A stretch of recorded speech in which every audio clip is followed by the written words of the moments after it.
పారిశ్రామిక పార్కుల్లో విద్యుత్ మౌలిక సదుపాయ కల్పన కోసం ఏపీఐసి ఫెసిలిటేటర్గా మూలధన వ్యయాన్ని భరిస్తున్న పనులన్నిటికీ ఏపీ ట్రాన్స్కో డిస్కామ్స్ విధించే పర్యవేక్షణ ఛార్జీలను 2.5% తగ్గించేందుకు మరియు అభివృద్ధి ఛార్జీలు మినహాయించేందుకు చేసిన ప్రతిపాదనకు రాష్ట్ర మంత్రిమండలి ఆమోదం తెలిపింది. అంటే ఎవరైనా సరే డెవలప్ ఇన్ఫ్రాస్ట్రక్చర్ క్రియేట్ చేసుకోవాలనుకుంటే లైన్స్ వేయటం కానివ్వండి, సబ్ స్టేషన్ ఏర్పాటు చేసుకోవాలంటే ఆ వెసులుబాటు ఉంటుంది. సపోజ్ ఎవరన్నా ఒక ప్రైవేట్ ఇండస్ట్రీ కట్టుకోవాలన్నా కానీ సూపర్విజన్ మాత్రం ట్రాన్స్కో డిస్కామ్ పరిధిలోనే సూపర్విజన్లోనే ఆ నిర్మాణాలు చేయాలి. ఆ సూపర్విజన్ చేసినందుకు కొంత సూపర్విజన్ ఛార్జెస్ కలెక్ట్ చేయబడుతుంది. దాన్ని 2.5% తగ్గించమని ఏదైతే ఏపీఎస్సీ కోరిందో ఆ ప్రతిపాదనని మంత్రిమండలి ఆమోదించడం జరిగిందని చెప్పేసి తెలియజేస్తాను. కండలేరు రిజర్వాయర్ నుండి CCTలోని పారిశ్రామిక క్లస్టర్ నీటి సరఫరా కోసం DI నీటి పైప్ లైన్ నిర్మాణానికి తిరుపతి జిల్లా రిజర్వ్ ఫారెస్ట్లో 1.76 హెక్టార్ల అటవీ భూమిని వినియోగించుకుంటూ జరిగింది. దాని బదులు SPSR నెల్లూరు రాపూర్ మండలం పంగిలి గ్రామంలో 8.7 ఎకరాలని ఏపీఐసి ద్వారా మళ్ళీ దాన్ని ఏమంటారు కాంపన్సేటరీ ల్యాండ్ కింద ఇవ్వటం జరుగుతుంది.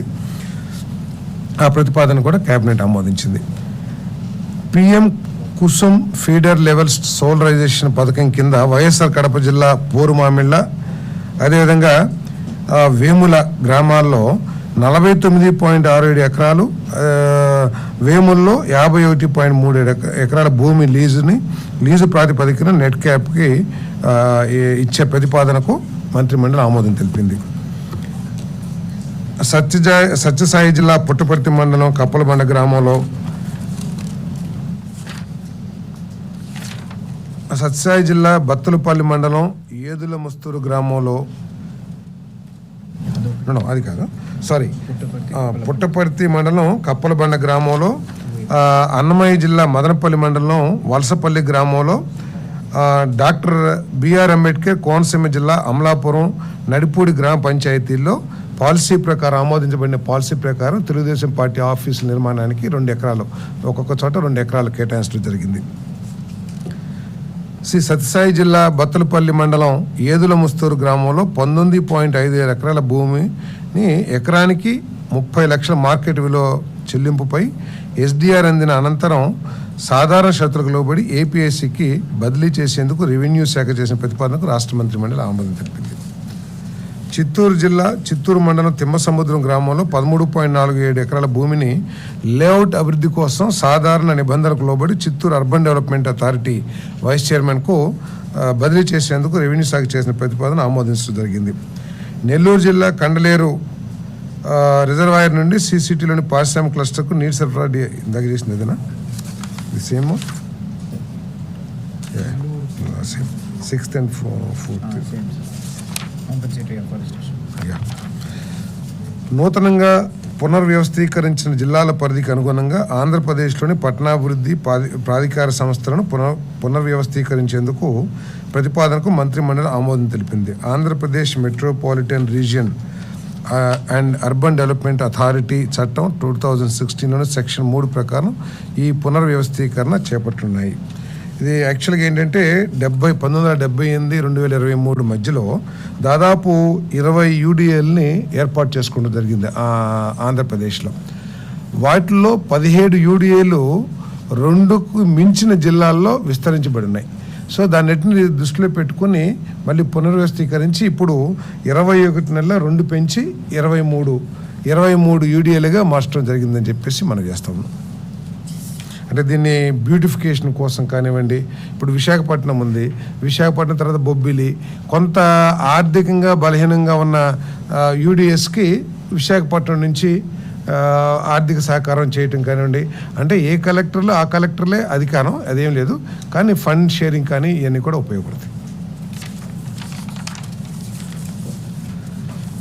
విజయవాడ జవహర్ ఆటోనగర్లోని ఏపీఐసి హౌసింగ్ కాలనీలో 400 గృహ యూనిట్లను MIG, LIG, EWS అర్హులైన కేటాయింపుదారులు, తదుపరి కొనుగోలుదారులు, వారి చట్టబద్ధ వారసులు, సక్సెసర్లు మరియు ప్రస్తుత యజమానులకు సమాన ప్రాతిపదికన భూమి అవిభాజ్య వాటా అన్డివైడెడ్ షేర్ ఆఫ్ ల్యాండ్ హక్కులను క్రమబద్ధీకరించడం, కన్వెన్స్ చేయటం, అలాగే అర్హత కలిగిన కేటాయింపుదారులు, చట్టబద్ధ వారసులు, సక్సెసర్లు, ప్రస్తుత యజమానుల విషయంలో అవసరమైన రాటిఫికేషన్ డీడ్లను అమలు చేయడానికి ప్రతిపాదనకు మంత్రిమండలి ఆమోదం తెలిపింది. ఏంటంటే ఇంతకుముందు మన విజయవాడ ఆటోనగర్ ఇండస్ట్రీ ఓనర్స్కి లేదా అక్కడ పనిచేసే వాళ్ళకి ఒక కాంప్లెక్స్ నిర్మించారు, దాదాపు 404 అపార్ట్మెంట్స్.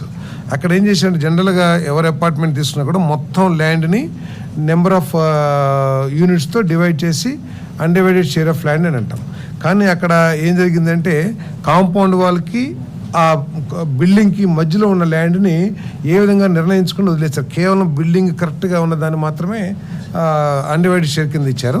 కానీ ఆ వాల్కి, కాంపౌండ్ వాల్కి, బిల్డింగ్కి మధ్యలో ఉన్న దాన్ని ఎటువంటి కండిషన్స్ లేకుండా ఆ విధంగా వదిలేశారు.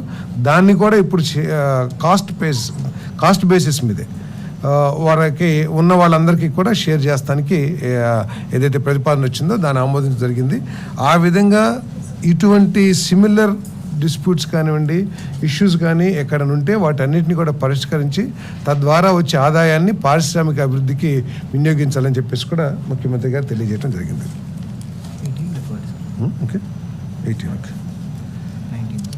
ఆమోదిత ప్రాజెక్ట్ ఆర్థిక వనరుల సమీకరణలో భాగంగా రుణ వాటా కోసం హడ్కో మంజూరు చేసిన 680.21 కోట్ల టర్మ్ లోన్ను AP bulk drug infrastructure corporation limited ద్వారా పొందేందుకు ప్రతిపాదనకు మంత్రిమండలి ఆమోదం తెలిపింది. ఇప్పుడు లాస్ట్ ఒక క్యాబినెట్ మీటింగ్లో అమరావతి డెవలప్ చేయాలని చెప్పేసి ఏదైతే మన దుబాయ్లోనూ ఇంకో కొన్ని కంట్రీస్లో ఉన్నాయి అటువంటి ఐని డెవలప్ చేయాలని చెప్పేసి టెండర్లు కూడా పిలవటం జరిగింది. ఆ టెండర్ పిలిచినప్పుడు అంత రెస్పాన్స్ రాలేదు. కానీ ప్రీ బిడ్ మీటింగ్ వచ్చిన బిడ్డర్స్ అందరూ కూడా చేసిన సూచనల మేరకు కొంత మార్పులు చేసి మళ్ళీ ఆర్ఎఫ్పి ప్రకటించడం జరిగిందని చెప్పేసి మనం చేస్తాను. దాంట్లో ఏమిటంటే ఎంత దుబాయ్లో ఉన్న దానికంటే కూడా హైట్ కట్టేవాడు ముందుకు వస్తే వాళ్ళకి కూడా ప్రిఫరెన్స్ ఇవ్వమని చెప్పేసి చెప్పారు. అదేం కాకుండా option 128 metre to 175 metres height Amaravati కడితే వాళ్ళకి 6 acres 5 ఎకరాలేమో గ్రీన్ జోన్ కోసం, 1 ఎకరం ఏమో కమర్షియల్ డెవలప్మెంట్ కోసం. అదేవిధంగా 175 మీటర్ టు 200 మీటర్స్ అయితే 8 acres. అంటే ఆ చుట్టూతా అమరావతి చుట్టూతా స్టాండర్డ్గా 5 ఎకరాల్లో గ్రీనరీ డెవలప్మెంట్, పార్కులు డెవలప్మెంట్ చేయాలి. దానికి అదనంగా 3 ఎకరాలు, ఏది 175 మీటర్స్ టు 200 మీటర్స్ అయితే 3 ఎకరాలు, 200 మీటర్స్ టు 250 అయితే 4 ఎకరాలు, 250 అండ్ అబోవ్ అయితే 5 ఎకరాలు వారు ఈ ల్యాండ్ని కమర్షియల్గా వినియోగించుకోవచ్చు. ఏదైనా కాంప్లెక్స్లు కానివ్వండి, అది కూడా నాకు తెలిసి లీజ్ నాట్ లీజ్ బేస్ మీదే.